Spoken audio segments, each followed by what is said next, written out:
মৰমৰ ছাত্ৰ-ছাত্ৰীসকল, তোমালোকৰ ফাৰ্ষ্ট ইউনিট টেষ্ট পৰীক্ষা বহুতৰে হৈ গ'ল আৰু বহুতৰে হৈ আছে। চ' এইখন হৈছে আছামিজ কুৱেশ্যন পেপাৰ, যিখন তোমালোকৰ যাৰ পৰীক্ষা আছামিজৰ হোৱা নাই তোমালোকৰ বাবে ইম্পৰ্টেণ্ট, কিয়নো এনেকুৱা প্ৰশ্ন তোমালোকে পৰীক্ষাত পাবা আৰু এইখন প্ৰশ্ন তোমালোকৰ পৰীক্ষাত অহাটো সম্ভাৱনা আছে। চ' তোমালোকে আটাইখিনি ভালদৰে কৰি তোমালোকে পৰীক্ষা লৈ যাবা, অৰ্থাৎ সকলোৱে কৰিব চেষ্টা কৰিবা।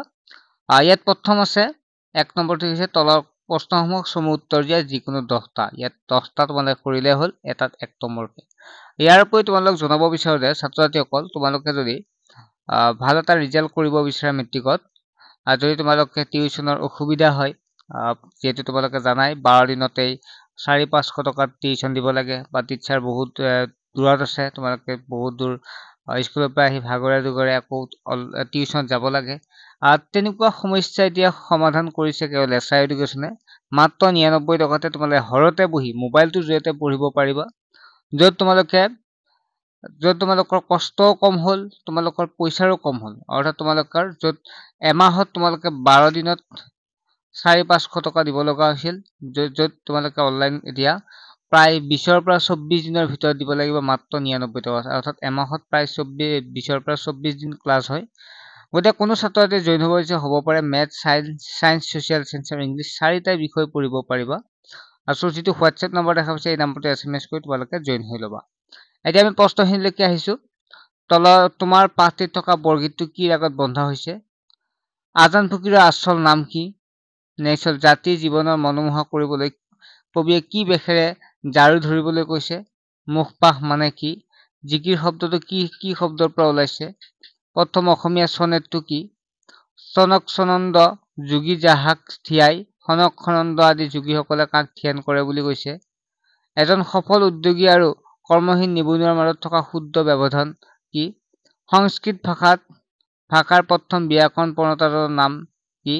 কবিয়ে চাই থাকোতে মুখ কিহেৰে ভৰি পৰিল বুলিছে? নালন্দা বিশ্ববিদ্যালয়ৰ পুথিভঁৰালটোৰ নাম কি? 2 নম্বৰটো কৈছে 2 পূৰণ 3 অৰ্থাৎ এটাত 2 নম্বৰকে, তোমালোকক 3টাত 6 নম্বৰ দিয়া আছে। এজন সফল উদ্যোগী হ'বলৈ কি গুণৰ প্ৰয়োজন? 2 নম্বৰটো হৈছে বৰগীতৰ লক্ষণ লিখা, 2টা লক্ষণ। গটো আছে নালন্দা বিশ্ববিদ্যালয় অধ্যয়ন কৰা কোনজন চীনা ছাত্ৰক কামৰূপ ৰাজ্যলৈ নিমন্ত্ৰণ কৰা হৈছিল?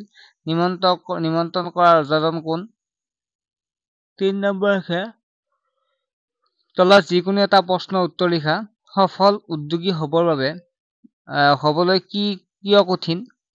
খটো আছে নহ'লে যে বিশ্বসভাত নহ'ব তোৰ বহাৰ ঠাই। বিশ্বসভাত বহাৰ ঠাই পাবলৈ কবিয়ে কি কৰিবলৈ নিৰ্দেশ দিছে? 4 নম্বৰ দিছে তলত যিকোনো চোৱা ব্যাখ্যা কৰা। তোমাৰ চৰণ দুই মোৰ মহাধন, ভকতজনৰ নিজ তুমিছে জীৱন। খটো দিয়া আছে যিকোনো এচোৱা দিছে, 2টা দিছে। পানী মৰে পিয়াহত, অগ্নি মৰে জাৰত, সুদাৰ চুল লুকাই আছে মুমিনৰে আঁৰত। 5 নম্বৰ তলত যিকোনো এটা কবিতাৰ মূল ভাৱ লিখা, বৰগীত বা জিকিৰ। 6 নম্বৰ তোমাৰ বিদ্যালয়ৰ ছাত্ৰ-ছাত্ৰীক খেল-ধেমালিৰ অধিক সা-সুবিধা কৰি দিবলৈ তোমাৰ বিদ্যালয়ৰ প্ৰধান শিক্ষকলৈ তুমি ছাত্ৰ একতা সভাৰ সম্পাদক বা সম্পাদিকা হিচাপে এখন আবেদন লিখা। আবেদনত তোমাৰ নাম আৰু ঠিকনা লিখা, য'ত 4 নম্বৰ আছে। 7 নম্বৰটো খ বিভাগত আছে। 7 নম্বৰটো তলৰ প্ৰশ্নকেইটাৰ উত্তৰ লিখা, যিকোনো 3টাৰ বিপৰীত শব্দ লিখা। 3 নম্বৰ আছে যিকোনো 3টা আছে গহীন, সুখ্যাতি, সফল, জীৱন। সমাৰ্থক শব্দ লিখা, নবীন, সপোন, মুখ, বিক্ষত, যিকোনো 3টাৰ। আধুনিক ৰূপ লিখা, কহয় নাপাৱন্ত তুমিছে বয়নে। হটো আছে বাক্য ৰচনা কৰা, যিকোনো 3টাৰ। ডলাৰ বগৰী, আলাসৰ লাৰু, পানীৰ তলৰ কাঁইট, চকু চৰাহা। গ বিভাগ আছে তলৰ প্ৰশ্নকেইটাৰ উত্তৰ লিখা, 1 পূৰণ 6, য'ত এটাত 1 নম্বৰকে আছে। ফুলগুৰি ধাৱা কি? ভাষিক দিশৰ পৰা তিৱাসকল কোনটো থালৰ লোক? দেউৰীসকল কি ধৰ্মত বিশ্বাসী? তিৱাসকল সমাজত জেলা বুলি কাক কোৱা হয়? দেউৰীসকলে নিজকে কি বুলি চিনাকি দিয়ে? দেউৰীসকলৰ আদিম বাসস্থান ক'ত আছিল?